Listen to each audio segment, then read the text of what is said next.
toutes et bonjour à tous et bienvenue dans cette nouvelle vidéo qui aujourd'hui va traiter des intervalles. Alors on a déjà fait un cours théorique sur les intervalles et aujourd'hui on va voir comment les retrouver sur le manche de la guitare et à quoi peuvent bien nous servir tous ces intervalles. Bien, alors nous allons commencer par l'intervalle d'octave. Vous avez le schéma du manche de la guitare à l'écran. Vous voyez les deux notes noires qui font Do et Do. Do à la troisième case, corde de La. Do à la deuxième case, corde de Si. C'est l'intervalle d'octave qu'on a quand on joue l'accord de Do ouvert. Maintenant, cet intervalle, évidemment, va se répéter à chaque fois qu'on va jouer un accord avec barré en position de Do. Par exemple ici un Ré, donc on a Ré et Ré. C'est le même intervalle, c'est l'octave. Maintenant, il y a des notes en couleur, vous voyez sur le manche. Et là, ce qu'il va falloir retenir, c'est pas trop la note, puisque là je vous ai mis les octaves de Do en fait. Mais c'est surtout le schéma de l'octave. Donc on va regarder le premier schéma en partant de la corde de Mi grave. On fait un Do à la huitième case. Et on remarque que si on va deux cordes au-dessus, deux cordes en dessous, on a un Do.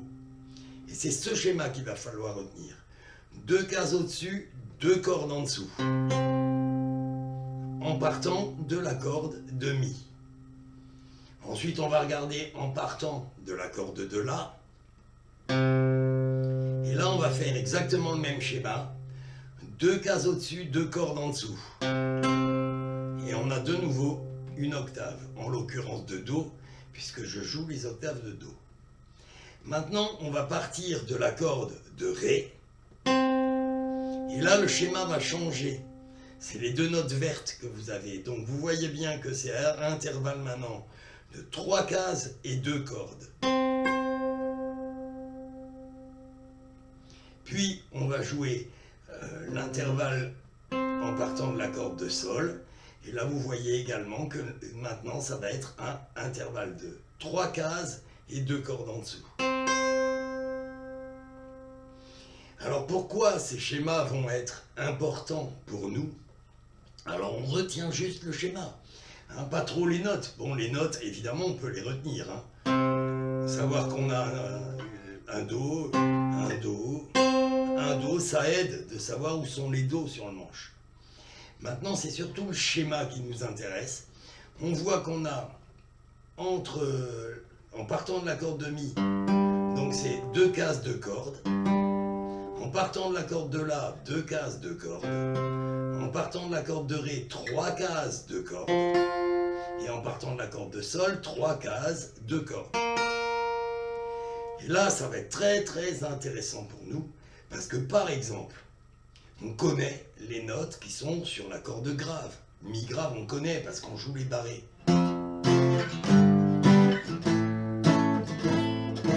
On sait qu'on a un Fa, un Sol, un La, un Si bémol, un Si.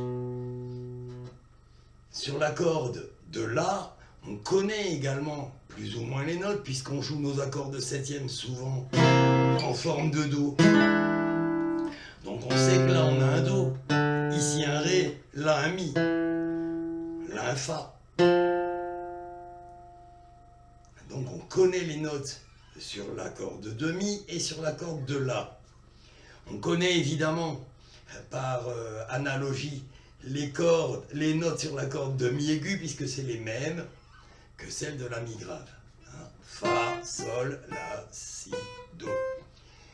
Maintenant on a du mal des fois, on joue cette note par exemple, et on ne sait pas ce que c'est.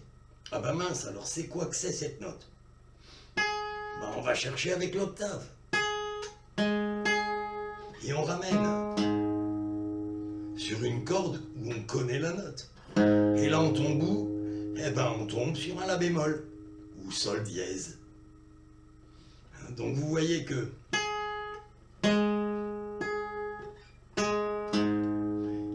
maintenant on a trouvé que la note qu'on joue ici, c'est un La bémol.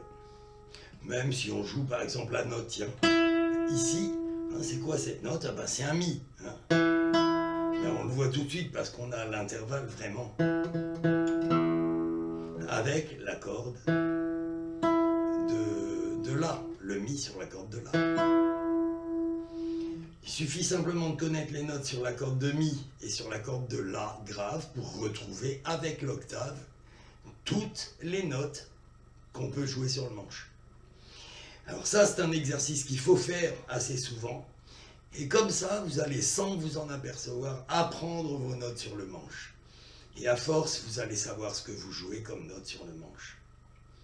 Voilà à quoi peut servir déjà l'intervalle d'octave. Et ensuite, ça peut servir musicalement dans les solos de guitare. Voici un petit exemple.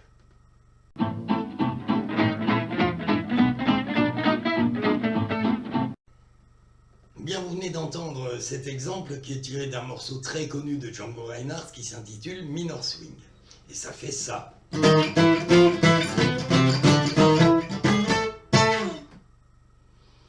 Et vous vous rendez compte que c'est bien plus percussif que si on jouait juste les notes. Ça donne du corps à notre phrase musicale.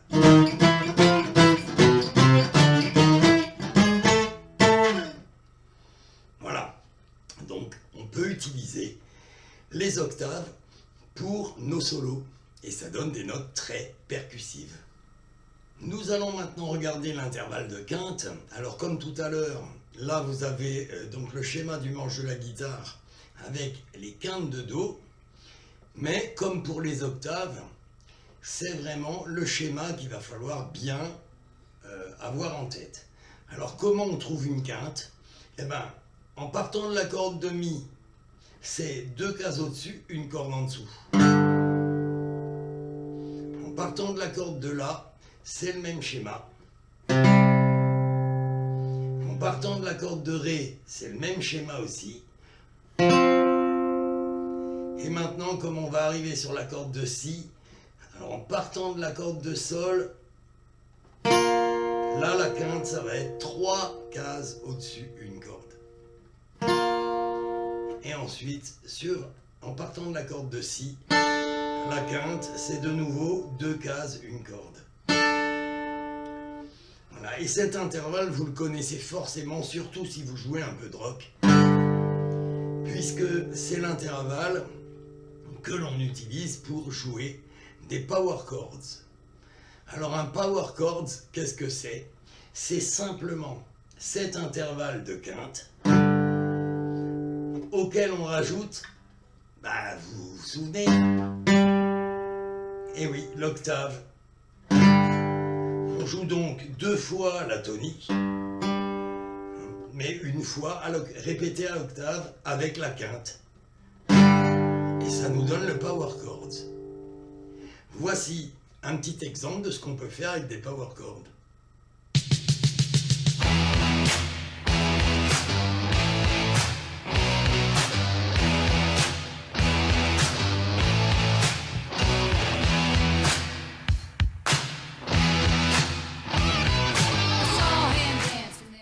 Bien sûr, vous avez reconnu l'introduction de I Love Rock'n'Roll, et ça fait ça.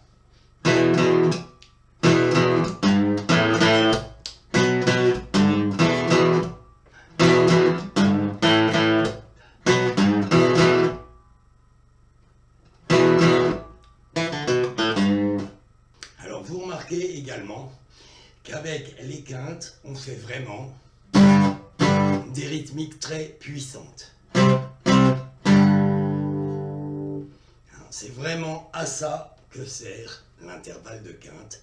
C'est l'intervalle le plus puissant d'une gamme majeure. Bien, on va voir maintenant l'intervalle de quarte. Alors, sur le schéma de manche que vous avez à l'écran, je vous ai mis toutes les cartes de Do. Mais encore une fois, ce qui est important à voir, c'est le schéma de cet intervalle sur le manche. Donc, on voit bien qu'on obtient une carte en partant de la corde de Mi, c'est juste à la même case la corde en dessous. En partant de la corde de La, même chose. En partant de la corde de Ré, même chose. En partant de la corde de Sol, comme on arrive sur la corde de Si, là il va y avoir, c'est une case d'écart pour la corde du dessous. Et ensuite, de nouveau pareil, en partant de la corde de Si. Alors, qu'est-ce qu'on peut bien faire avec des cartes? Eh bien voici un petit exemple de ce qu'on peut jouer avec des cartes.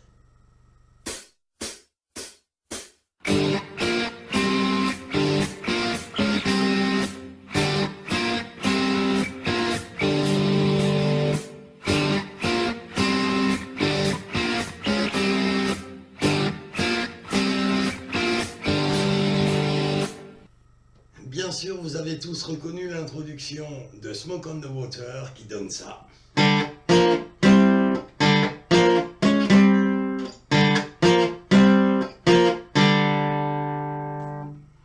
C'est simple, c'est des cartes.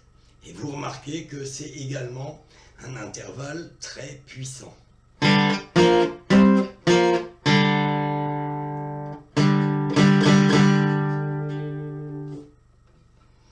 Voilà, qu'est-ce qu'on peut encore faire avec des cartes?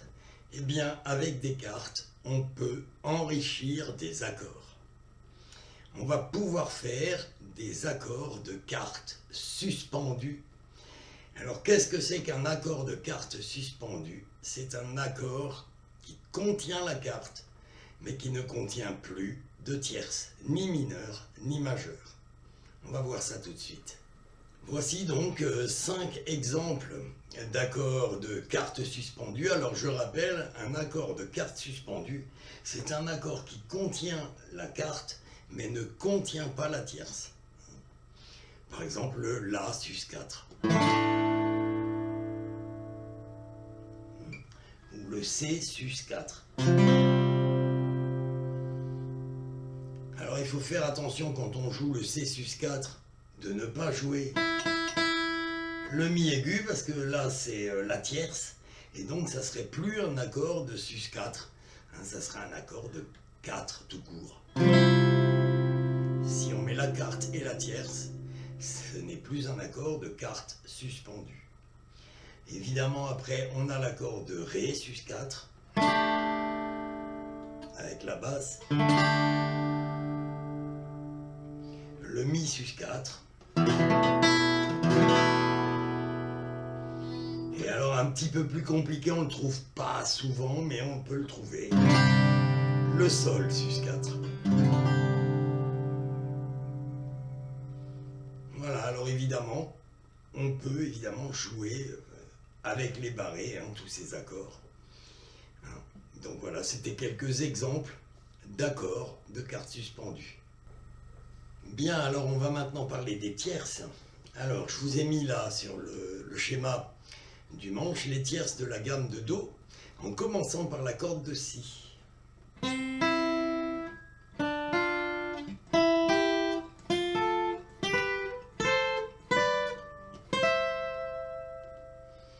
Il faut savoir, évidemment, que des tierces, il y en a ailleurs, et notamment en commençant par la corde de Sol. Donc, en commençant par la corde de Sol, les schémas vont être différents de ceux qu'on avait ici sur la corde, entre la corde de Si et de Mi. Puisque là, la tierce majeure, c'est une case avant, une corde en dessous. La tierce mineure, c'est 2 cases avant, une corde en dessous. Voilà, tierce mineure, tierce majeure, mineure, majeure. Alors qu'ici, ça va être tierce mineure, tierce majeure. Donc la tierce mineure, une case avant, une corde en dessous. Et là, c'est corde en dessous directement, même case, pour la tierce majeure. Là, on a l'intervalle Do-Mi, le même qu'on a là. D'accord ?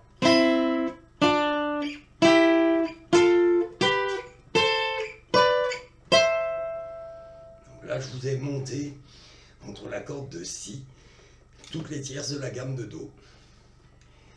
Donc à vous après de chercher un petit peu partout sur le manche, puisque on a également des tierces en partant de la corde de Ré, en partant de la corde de La et en partant de la corde de Mi. Évidemment, on a aussi là des tierces entre ces cordes-là, à vous de les chercher et de les trouver. Je vous laisse un petit peu de travail, mais bon, c'est toujours bon de faire travailler un petit peu son oreille. Voici maintenant un exemple de ce que l'on peut jouer avec des tierces.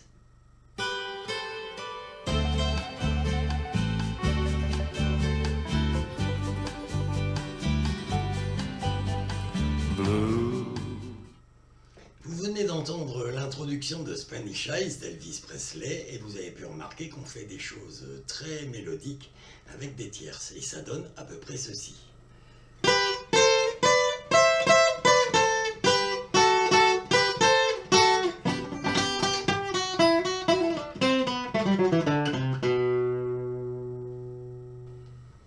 Bien, vous venez de voir cette introduction, donc vous avez vu qu'on joue des tierces et qu'à un moment donné, on joue la gamme de sol, en fait, qu'on descend la gamme de sol. Donc on peut mélanger tierces et gamme, bien sûr. Ensuite, à un moment donné, pour la résolution, j'ai utilisé ici la sixte, plutôt que la tierce majeure qui est là. C'est la même chose, sauf que la sixte mineure qui est là est l'inverse de la tierce majeure qui est ici.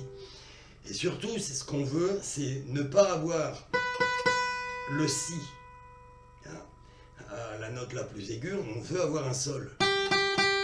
Donc là, on est obligé de jouer une sixte au lieu de la tierce, mais ça a la même valeur harmonique puisque la sixte mineure est l'exact inverse de la tierce majeure. Bien, on va voir maintenant les sixtes. Alors, sur le manche de la guitare, là sur le croquis, je vous ai mis les sixtes de la gamme de Do.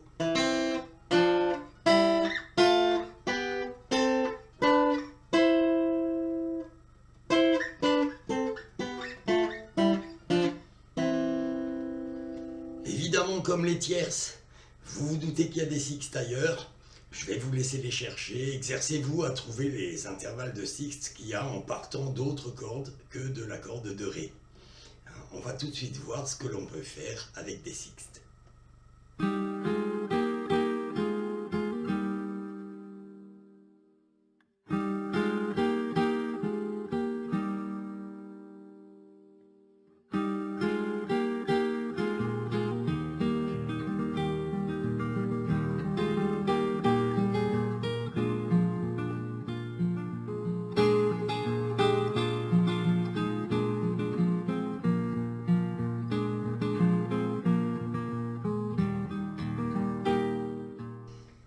Vous avez reconnu bien sûr l'introduction de Prendre un enfant de Yves Duteil. Voici ce que ça donne.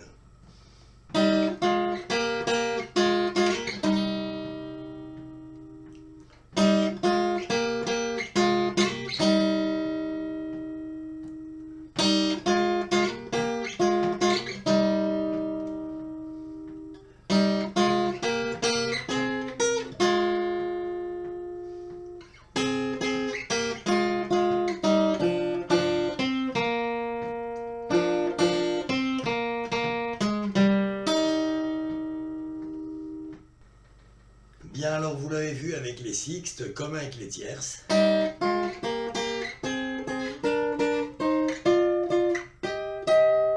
On va construire des mélodies.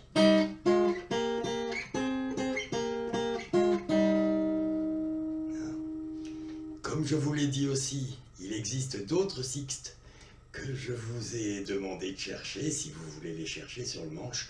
Allez, un petit indice pour vous.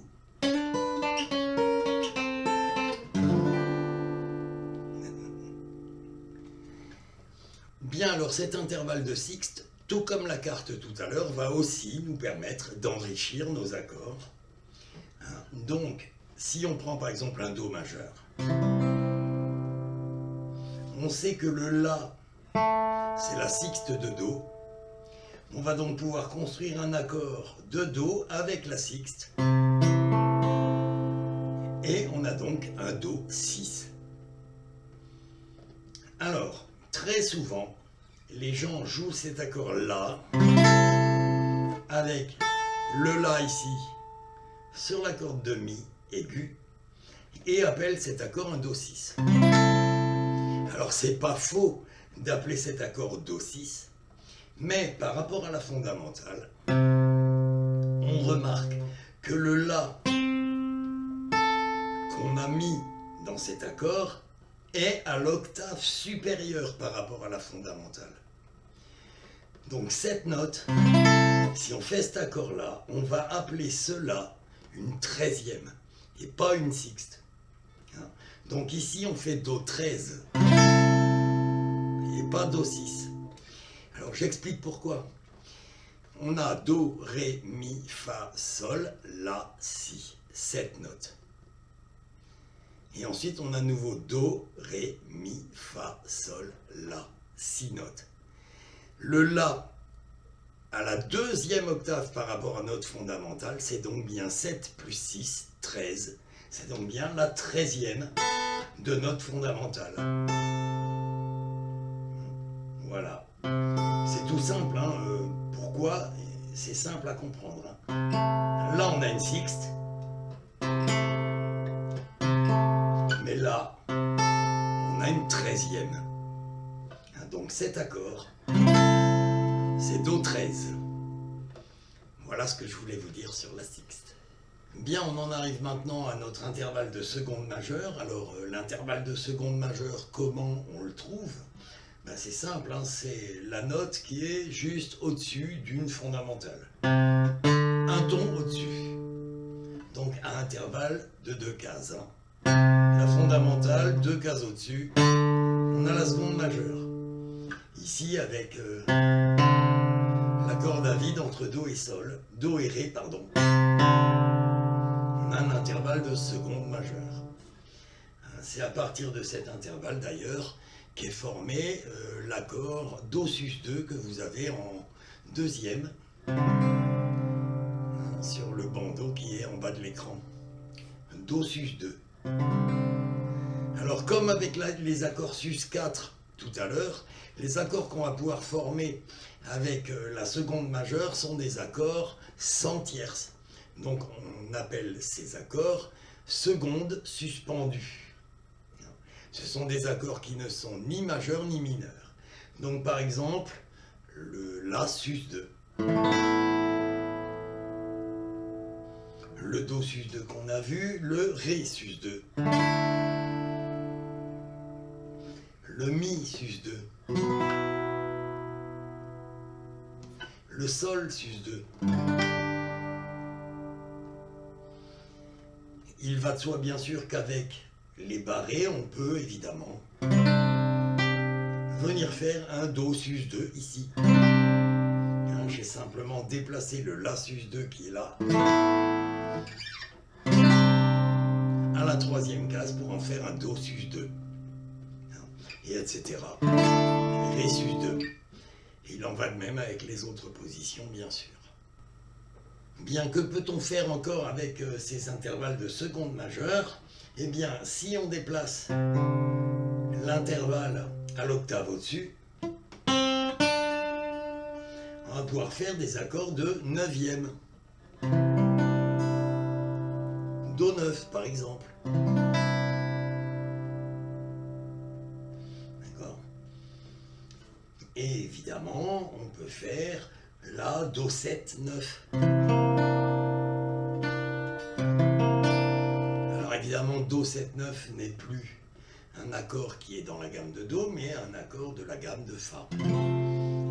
On peut faire Sol 7, 9 par exemple, en rajoutant le La ici.